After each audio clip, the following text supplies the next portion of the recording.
ঠিক আছে মা তুই দেখা শুনা যাইস পুলি পিঠা খায়া কিছু আমার লেগা নিয়ে আস বুঝছস আমার লেগা নিয়ে আস ঠিক আছে তুমি থাকো বাইতে আমি যাই বেড়াইতে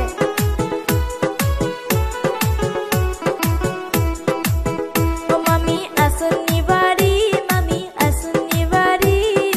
আইসি আমি তাসি আপনাদের বাড়ি ঘরে আইসা বসো